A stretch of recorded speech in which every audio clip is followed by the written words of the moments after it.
For anyone who slept through the 1920s lecture, the flapper is a symbol for the Roaring Decade. Most were young, middle-class city dwellers who were often part of the workforce.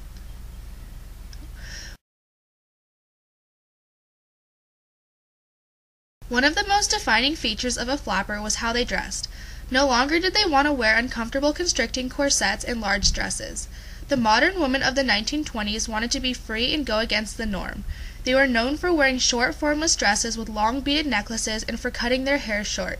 In contrast with the Victorian mothers, this young, rebellious generation wore ruby red lips and cheeks and always had a cigarette in hand. Other common accessories included high heels, coche hats, raccoon coats, and transparent pantyhose.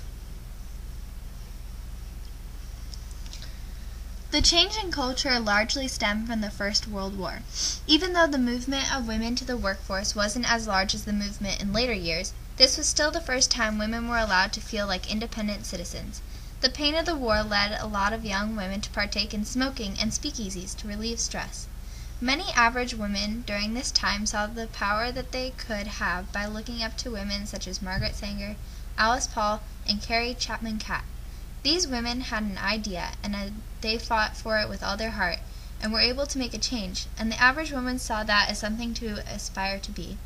Also, newly found freedoms, thanks to the passage of the suffrage amendment, allowed women to feel more like a daring individual, such as wearing scandalous swimsuits.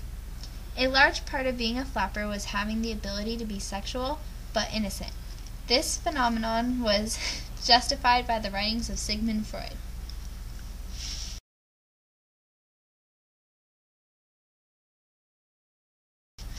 Flappers were young women who wanted to change the societal roles by which their ancestors had lived by.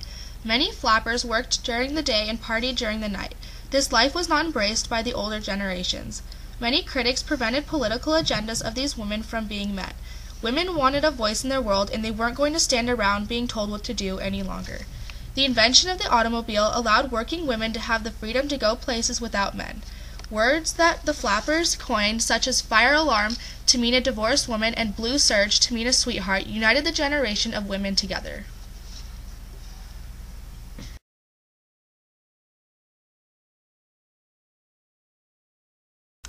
Clara Bow had a large effect on women in the 1920s through her acting.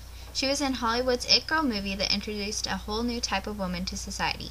She and other flappers made the new look cool. The beginning of society's ideal woman has largely influenced our everyday lives today with how women present themselves and how they wish to look.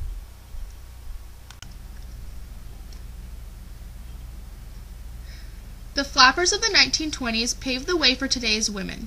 They helped define new culture by expressing their independence and celebrating their newfound sexual identity. Flappers wanted women to experience a freedom that they never had before. This attitude of rebellion and optimism opened the door to sexual revolution along with the fight for an equal rights amendment.